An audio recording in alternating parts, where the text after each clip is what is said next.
Thanks, Lachlan.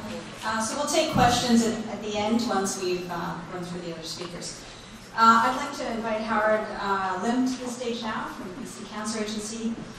We're turning to field of health. And he's going to talk to us about the personalized oncogenomics.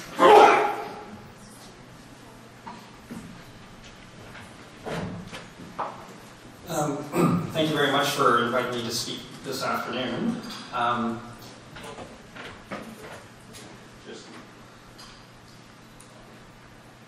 So I'm going to talk about the Personalized Oncogenomics program here at the BC Cancer Agency, or POG as we like to call it. It's not passion fruit, orange, guava, as you know in Hawaii.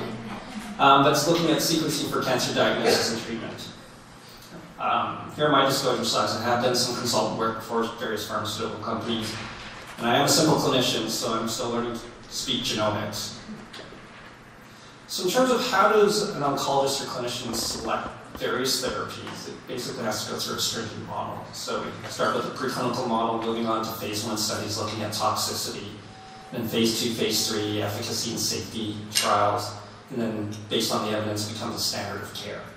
Once someone progresses, or when we try and change that treatment, we have a discussion with the patient about their survival and response rates, and then we review with the data. But how we select treatment for various people's cancers is actually not really very rational. It's almost like a bit of a dartboard. I know this probably scares all the non-clinicians out there about how we treat cancer, but this is essentially how we do it. Look, basically sifting through the evidence.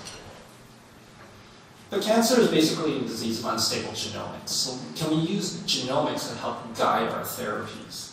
And we know that there are actually various molecular subtypes of cancer. Now, breast cancer isn't just breast cancer. There's actually 20, well, so far we know of 20 different molecular subtypes. And each of these subtypes are just responding differently to various types of chemotherapy. And we're entering also now, because of genomics, the molecular targeted era. So oncology is still an educated guessing game, but can we make it better? So what we know is that it's not just colon cancer or breast cancer people have, that there are populations within a type of cancer that will respond to various therapies. We do have some predictive biomarkers in oncology. So the biggest revolution was actually in chronic myelogenous leukemia with c-KIT, and this has also been found in GIST when you have a mutation response to a drug called imatinib. Lymphoma and CD20, there's a monoclonal antibody against rituximab, which is a revolution in lymphoma care.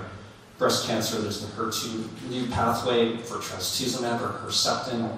And in colon cancer, we have basically the KRAS pathway.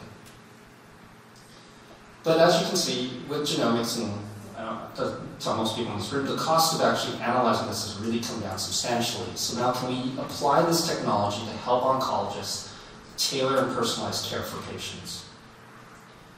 When it comes to genomic platforms, there's basically many different levels of testing. And as I entered this field, I found I was virtually confused. But most people tend to do panels. So they're looking for the presence of known cancer genes or mutations. They're very hot spots, really. It's fast and inexpensive. Your turnaround time can be anywhere within a week or so. We can move on to exome sequencing, and then really, if you want the whole package, really whole genome sequencing, looking at DNA and RNA. And right now there's a plethora of consumer options out there for patients, especially if you go to the US. There's the Caris Panel, Foundation Medicine, TGen, Genomic Health, for which patients can pay up to $20,000 to $30,000 to have their tumor sequenced, and they get a report, which to a large part is almost uninterpretable, but and they base these findings on. I would actually argue for the most part, a lot of these are not validated yet. And so a lot of clinicians who don't understand genomics are making treatment decisions based on unvalidated results based on a consumer test, which is slightly dangerous. Well, actually not slightly, very dangerous. So we're very fortunate. We are partnered with the Genome Science Center. So they really excel in sort of the analysis, application genomic, proteomic, and really the bioinformatics. And that's really the key to the POG program, is the bioinformaticians. So can we create a partnership to have an opportunity to apply this technology with the bioinformatics and that support to drive treatment decisions in patients? In terms of the GSC, they're basically, it seems like they can sequence everybody in the province, but in terms of their capacity and throughput, they can sequence 6,500 patients a year. So they could actually sequence all our patients, so we can make this scalable, and that's the key point to this slide. We have that effort. The GSC, so if we look at TGen, which is probably the American counterpart, they actually have 3 times the capacity, just to put it in context. So when we first started, POG was developed mainly for patients with incurable cancers. We definitely don't want to mess with curable patients. And we look at the genome of each patient's cancer, look at the pathways, and try and identify the drugs that would block those particular pathways, trying to personalize medicine for patients. How we do that is we're looking at genomic alterations in cancer, sort of structural variants, copy number aberrations, point mutations, as well as gene expression. This is our current pathway. It does take a while for a patient to go through this entire pathway, but basically we consult the patient to explain the pros and cons.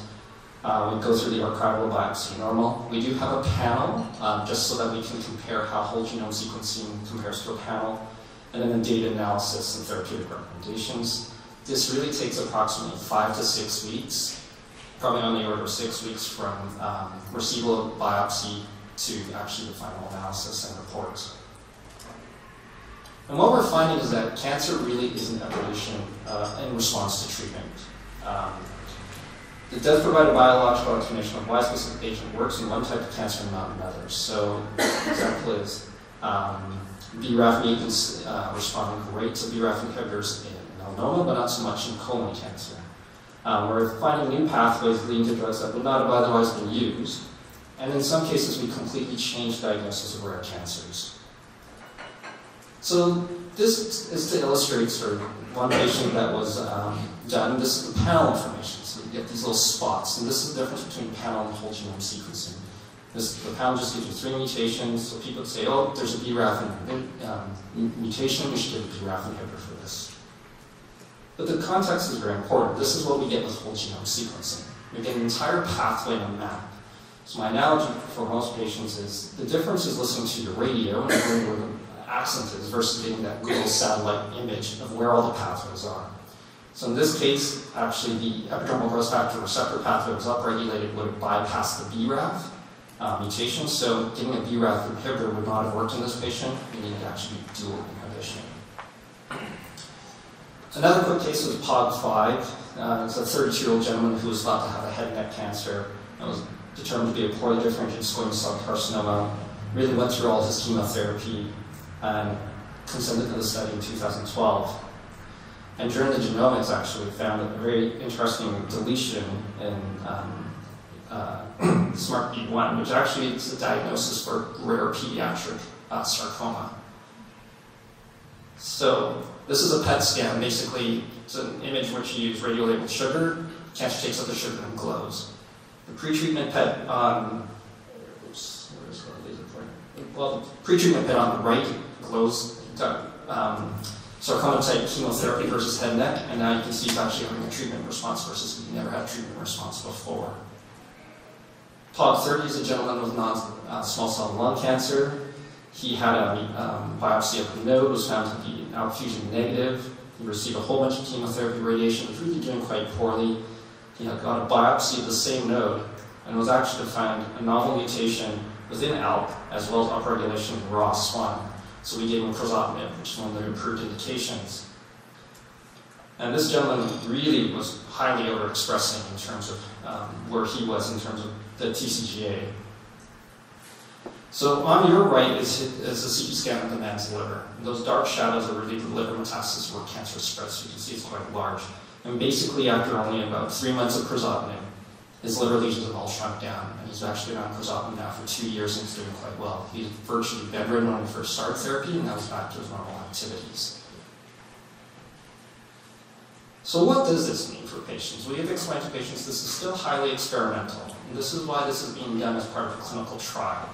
Patients are consented, explain what the pros and cons are, and we take this information to identify the driving pathways, but you really need a good bioinformatics team to determine possible drug targets. And the issues really that we're facing is, will the technology really identify an actual item? If it does it even work? What about tumor heterogeneity? We know that cancer is not a homogeneous lump. So where you're biopsying does make a difference. Are we biopsying the right places? What about spatial and temporal differences? What about incidental findings? And we have a whole entire ethics subcommittee that deals with the hereditary incidental germline findings as well. The other thing is, can we get access to some of these drugs? Oncology drugs are not cheap. Off-label use of some of these target agents runs $5,000 to $6,000 a month. So we were trying to create basket trials and clinical trials as subsets to enroll patients into. And in the end, will this really change my patient's outcome? And this is the big question that we're still trying to answer. So personalized medicine can mean a lot of different things to a lot of people. There's no right way to explore this, but at least we have an opportunity to use whole genome sequencing to discover new targets and hopefully new drugs and new pathways to target. It may provide the answer for biomarkers to personalized care, and really is helping us understand tumor biology better. So we're introducing POG into sort of our family in terms of PC Cancer Agency policy, in terms of how we care for patients with clinical trials, research, and this really is a huge team, and it's great collaborative work, and I know some of the members of GSC are here, and they've really done incredible work to make this happen, so, and that's it.